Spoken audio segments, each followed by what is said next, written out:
دیگه حدیث ها میاد جناب رسول صلی الله علیه و میگه وقتی خداوند حضرت جبرائیل خلق کرد، جبرائیل علیه السلام میگه در 40,000 سال 2 رکعت نماز خون، و خاطره که شکرانه ای که خداوند او را خلقش کرده است. 20,000 سال یک رکعت، 20,000 سال یک رکعت، بسیار نماز طولانی دراز. وقتی نماز تیار کرد میگه دعا کرد، گفت پروردگارا یگان بنده داری که به اندازه من تر عبادت کرده باشه، تا عبادت زیاد وقتی دراز. میگه خداوند گشت گفت که ای جبرائیل، گفت من تو را و تمامی هستی دنیا را به خاطر یک شخصیت خلق کردم، نامش محمده صلی الله علیه وسلم. گفت امتی او در آخر زمان به دنیا را میاد، عمر کوتاه داره، 60 سال 70 سال عمرش. در اندک وقت برای من 2 رکعت نماز میخونه. همون 2 رکعتی که میخونه پرای کمبودی های، پرای سهو و خطا های در نماز، فکرش در کار دنیا های. نمازش به زوری میخونه، مجبوری میخونه. گو ای جبرائیل به خاطر حبیبم، به خاطر محمد، گو همون 2 رکعت نمازی امتی او که پرای کمبودی های 40,000 ساله تو بهترش میدونم. گفت همون 2 رکعت نمازی پرای کمبودی را 40,000 ساله عبادت تو بهتر. یعنی ببینید که خداوند چی مقام، چی قدر برای ما داده است.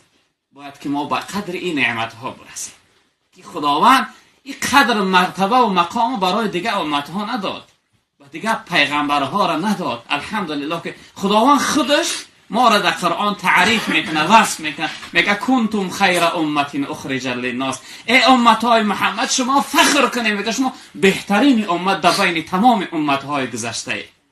124,000 امت گذشتگی های در بین 124,000 امت میگه ای امت های محمد شما بهترین امت هستی.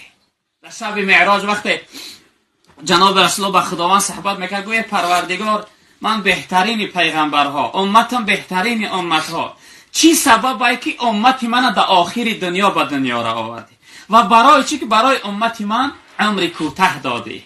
میگه خداوند گفت که ای حبیبم، گفت ای محمد، گفت امتی تر در آخر دنیا به دنیا را آوردم که چی کم در خاک خواره و در گور کم خواره، وقتی که بندگی کرد اندک وقت بزگره و ایس قیامت شد و در حال با او را در جنت بدرارونش. نباشه ای دور حضرت آدم و نوح میبودی ولی 4-5 هزار سال شد که این لحظه در خاک خواب بودی و عمر کوتاه دادم برای امتت که در دنیا کم گناه کنه، در دنیا گناهی کم کنه. ببین که خداوند مهربانشه. جناب رسول اکرم صلی الله علیه و میگه که اهل الجنه 20 و 100 صف 80 من هذه الامه. میگه در روز قیامت جنتی ها 120 صف میشوند. اگه خداوند عدد و خودش میدونه، میگه 80 صف جنتی ها امت های منن. 120 صف 80 تاش امت های منن، 40 صف دیگهش امت های دیگه پیغمبرها. نگاه کنید که چی مرتبه و مقامی بلند. یا در حدیث دیگه میگه ان الجنه حرمت علی الانبیاء حتی ادخلها. میگه جنت درمدنش حرامه برای تمام پیغمبرها حتی که من ندارم. میگه و حرمت علی الامم کلها حتی تدخلها امتی. میگه برای تمام امتی گذشته درمدن جنت حرامه تا امتی من در اون نداره. ببینید فضیلت و مقام و مرتبه خداوند برای ما داده است. باید به قدر ای برسیم، شکرانش به جا بیاریم.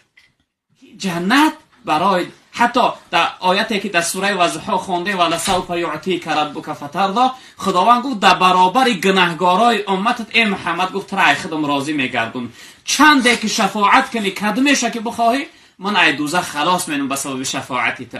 میگه جناب رسول الله را پرسیدن که در کدام حالت ای پروردگار راضی میشه؟ گو ان لا ارضا و واحد من امتی فی النار. گو من ای پروردگار راضی نمیشم اگر یک امتم در دوزخ بمونه، اگر یک امتم در دوزخ بمونه. گو من ای پروردگار تا آخرون گناهگار امت مگو ای دوزخ نگیرم، من جنت نمیرم.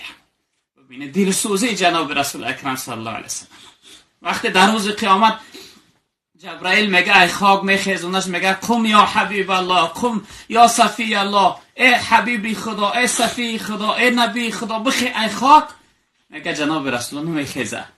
بعد خدا میگه ای جبرائیل او را به این ما فریاد نکن، او را بگو که بخی ای غمخوار گناهگارا، خب بگو یا شفیع المذنبین، ای دلسوز غمخوار گناهگارا بگو. میگه وقتی حضرت جبرائیل میگه ای شفیع ای غمخوار گناهگارا، جناب رسول الله میگه ای خاک میخیزه. از خاک ها ایریش و رخساره هاش میریزه، میگه هر سو میکاوه. جبرائیل میگه چی میکنی؟ میگه امتام دا گجاهن. من در خاک خواب بودم خداوند به امتای من چی کرد، اونا را گجا بود، اونا همش امید شفاعتی من داشتن. و میگه جبرائیل میگه قسم به عظمت و جلال الله، یکمین شخصیت ای خاک خسته استی امتات همه خوابن. میگه جناب رسول میگه ای جبرائیل، میگه قسم به عظمت و جلال الله، میگه امروز میون من محکم میبندم از قفای کار بار گناهگارای امت میشه. ببینید که چی پیشوای دیرسود در روز قیامت تمام پیغمبر میگه نفسی نفس ای پروردگار خود ما خلاص کن. حتی حضرت ابراهیم میخسته میگه که الهی ای پروردگار، میگه انا خلیلک ابراهیم، من دوستی تو، من ابراهیمم، در دنیا با مقام خلیلی رسوندیم، در آخر گفتی سلاما علی ابراهیم، ای ابراهیم تو با سلامتی رسیدی که ای امتحان من سلامت گذشتی، من همو ابراهیمم، لا اسالک الیوم اسحاق ولا اسماعیل، من امروز اسحاق اسماعیل بچه ها ما تو نمیپرسم، خود ما عذاب خلاص کرد. پروردگار میگه خلیلی، میگه ابراهیم هل رأیت خلیلا یعذب خلیله، میگه ابراهیم یگان دوست دیده که دوست عذاب داده باشه؟ میگه پروردگار قهر غضب تو دیدم، دوستی خود ما فراموش کردم. تمام پیغمبرها حضرت یعقوب میگه پروردگار هم یوسفه که ای داغش سوخت و مکور شدم، هم یوسف امروز در کارم نیست، خودش میدونه جواب گویش، خود ما خلاص کرد. تمام پیغمبر میگه که نفسی نفس، ای پروردگار نفسی خود ما خلاص کرد. جناب رسول اکرم صلی الله علیه و گریه کرده میخسته ایجاش می اومده به نزد عرش پروردگار، سر در سجده می اومده با چنان میگه میگریسته که ای گریه جناب رسول میگه عرش و لوح و قلم همه در گریه میزدن، جنت و دوزخ همه در گریه میزدن، میگه در لرزه میزدن. حتی میگه عرش میگه که ای پروردگار این محمد چیزی میگه بتیش که گریه ای دلهای ما را پاره پاره کرد، دیگه طاقت شنیدن گریه را نداره. جناب رسول الله میگه که ای پروردگار، میگه من امروز رنگ دیگه پیغمبرها نفسی خود من نمیپرسم، من ای امت ها میپرسم، امت ها ای عذاب خلاص کن. بعد خدا میگه که حبیبی محمد، میگه ای جان ای محمد، میگه ارفع رأسک، سرت بردارک، سرت بردار سجده، دیگه گریه نکن، بردار سرت. قل یسمع، بگو چیزی میگوی گوشت میکنم، سل تعطا، بپرس چیزی میپرسی برای تو میتونم، و شفاعت و شفاعت که امروز شفاعت کنندتی. وقتی همه را حساب کتاب میکردن، میگه جناب رسول الله صلی الله علیه و سلم همراهی دیگه پیغمبرها و مؤمنها میبردن در جنت داخل میکردن. یک گروه گناهگارای امت خداوند برای نشون دادن که اگر همین پیغمبر تو نمیبود حال شما بود چی بود، عذاب شما چی بود، دوزخ میبرده. بعد جناب رسول الله صلی الله علیه و سلم در جنت داخل شدگان، قطع حضرت آدم علیه السلام و حضرت نوح دیگه پیغمبرها در گیردش، میگه جناب رسول در یک تختی بلند نشسته، حضرت آدم در طرف راست، حضرت نوح در طرف چپش، در حدیث میزگره. بعد میگه در همین حالت حضرت جبرائیل با پل صراط میگذره، نگاه میکنه که یک گروه گناهگار امت در عذاب در دوزخ. بعد اونا میگفتن که ای جبرائیل، برای حبیب ما را، پیغمبر ما را، ای حالت ما خبردار که ما در دنیا با امید شفاعت او بودیم، خودش رفته است در جنت در راحت، ما در عذاب میجا، برای خبر که حال ما را برای پیغمبرمون. میگه جناب وقتی جبرائیل میرفته است در جنت، میدونه که جناب رسول الله در سرش یک تاج نور موندگی، حضرت نوح در یک پیمانه جنت، میگم شربت‌های جنت ریختگی داده شده در دست شنگ تا ناخورده حالی. بعد جبرائیل میگه که ای محمد، میگه تو در عیش عشرت در خوشحالی اومد در عذاب. میگه وقتی جناب رسول الله سخن میشنیده همون چیز ایدش میافتاده، میگه ایدش میافتاده، میگه یک گروه اومد در دوزخ در عذاب. اونا گفتن که ما با امید شفاعت او بودیم، خودش در راحت، ما اینجا در عذابیم. میگه جناب رسول الله میخسته بالای تخت نور دو میگرفته سین دروازه بیرون جنت بیرون بسنی دوزخ. وقتی دو میگرفته میگه خداوند امر میکرده که یک تخت نور رو ببره سوار شد، دیگه سوار نمیشته جناب رسول الله. پروردگار امر میکرده که ای آدم تمام پیغمبران میگه یک قفاش بدوی.